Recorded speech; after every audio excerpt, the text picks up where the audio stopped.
هنتكلم في الفيديو ده عن خدعة من علم النفس لو طبقتها مع الطرف اللي بيتجاهلك وقاصد يتجاهلك اتأكد انه هيرجع لك ندمان. اوقات كتير بندخل في العلاقات بنحب نقدم كل حاجة تضحيات، عندنا استعداد نسامح ونتنازل مرة واثنين وثلاثة عشان نكمل في العلاقة دي. بنقابل إهمال وللأسف بنعاتب مرة واثنين وثلاثة، خلي بالك هتخسرنا، نلفت نظره مرة واثنين وثلاثة. اللي بيوجعنا أكتر من فكرة الإهمال هو تعمد الإهمال، إن هو بيبقى قاصد ما يردش على تليفوناتنا، قاصد يشوف المسج وما يردش علينا، بيتعمد. المشكلة إن ده ما بيحصلش في أول العلاقة، بالعكس أول العلاقة بتلاقيه مهتم جدا وبيضحي عشانك وبيعاتبك وبيكلمك وبيصالحك وبيرضيك، ومرة واحدة الاهتمام بيقل، بيختفي زي ما بنقول، لأنه اتأكد إن هو نقطة ضعفك، تأكد إن هو ده من حبك وده من وجودك وإن أنت هتسامحه مرة واثنين وثلاثة. هقول لك على قاعدة لو طبقتها مع الطرف اللي بيتجاهلك والله العظيم هيرجع لك ندمان، هيرجع ندمان وبيتحايل يعني بيعمل كل الطرق والمحاولات اللي كان ما بيعملهاش وهو معاك في العلاقة لما انت كنت كويس جدا. تخيل ان الطرف ده تجاهلك، اهملك، متعمد، عاتبته بدل المرة ثلاثة ولقيته على نفس الوضع، تعمل ايه؟ هو بيبقى مستني منك ان انت ترجع تعيط تتحايل، مالك اتغيرت ليه، عملت ايه؟ من فضلك اهتم بنفسك، خليها القاعدة اللي تمشي عليها ان انت تهتم بنفسك، كل ما يتجاهلك تهتم بنفسك، نفسك دي اولى حد عليك.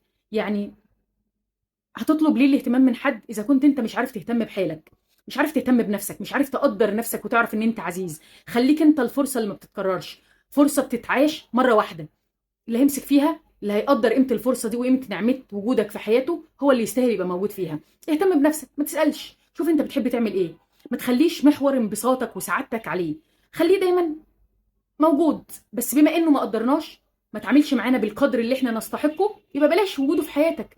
تخيل كده ان احنا بنقول دايما ايه، الاهتمام ما بيطلبش، دي حقيقة. تخيل ان انت طلبنا مرة عشان نلفت نظره، طلبنا التانية عشان ياخد باله، التالتة هتبقى قلة إهانة ليك، شكلك وحش، او فهنجري ورا حد ليه هو بيتجاهلنا، قاصد يتجاهلنا، قاصد يضايقنا، عارف ايه اللي بيوجعنا وبيعمله، عارف ان هو نقطة ضعفنا وما بيستغلش ده ان هو يطور العلاقة، بالعكس ده بيجي علينا عشان خلاص انت موجود مضمون. فبليز اعمل له صدمة، خليه كده يحصل له تشوك كده لما يحس ان انت لا، اللي هيقدر نعمة وجودي في حياته هو اللي هيستاهل يبقى موجود فيها، غير كده بلاش منها. العلاقات اتعملت عشان تكون الركن الآمن اللي في حياتنا، نلاقي حد بيقدرنا بنقدره، بيطبطب علينا، الايد اللي بتطبطب وبتداوي مش هو الوجع القلب. اتحداك بقى لو انت حبيت نفسك وعرفت قيمتها وعرفت ان انت فرصة ما بتتكررش، وانت تستاهل تتحب وتستاهل تتقدر، بما انك كنت بتقدم كل حاجة والطرف ده معرفش يمسك في الفرصة دي كويس قوي، وعرف قيمة ان حد بيحبه وبيقدره وبيسامحه وبيتغاضى عن عيوب كتير. اكيد كلنا فينا نواقص، بس مين بيعرف يحب ومين بيشوف في الطرف اللي قدامه كامل؟ هيجي في وقت من الاوقات يقول لك ايه، ما انت خلاص مرتاح من غيري، انت مش بقالك فتره ما كلمتنيش، اتاكد انه ساعتها خسر المعركه، لانه حس ان وجوده ثانوي. لو اهتم هيبقى وجوده اولي. لما تلاقي ان الطرف بيتعمد يتجاهلك بلاش بقى تتجاهله، طلعه من حياتك خالص، خليه يعرف ان انت كنت فرصه وما بتتعوضش. فالطرف اللي بيتعمد يتجاهلك بعد ما قدمت كل حاجه عشان يفضل في العلاقه، وقد ايه تاكد ان انت بني ادم ده بالنسبه لك هو نقطه ضعفك، من فضلك اقوى انتقام او اقوى عقاب تسقر بيه لكرامتك، تعرفوا ان انت عندك كرامه وعزه نفس، ان انت تبعد خالص، تخرجه من حياتك، تبعد عن العلاقه دي وتعمل لها اجنور من حياتك.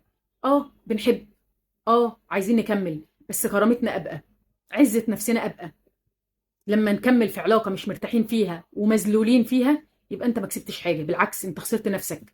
ونفسك اهم حاجه اوعى تخسرها في اي علاقه، نفسك، كرامتك، مبادئك، حاجات اساسيه اوعى تخسرها. فمن فضلك طرف اللي يعمل معاك كده، يبقى قلنا القاعده ان انت تهتم بنفسك، تاني قاعده ان انت تطلعه بره حياتك تماما، لانه ما يستاهلش يكون موجود في حياتك. حتى لو رجع هيرجع عشان اتاكد ان انت عندك حاجات تانية أولويات، أو إن هو مش أولويات. فلو رجع تاني لحياتك وتأكد إن فعلا هو نقطة ضعفك، اتأكد إن هو يرجع للكرة القديمة، رجعت ريما لعادتها القديمة.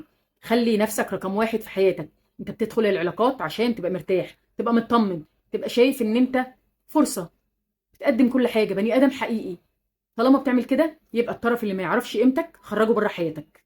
استناكم تقولوا لي إيه رأيكم في الحلقة. نسرين العمري، بقرا كل كومنتاتكم، مبسوطة إني معاكم.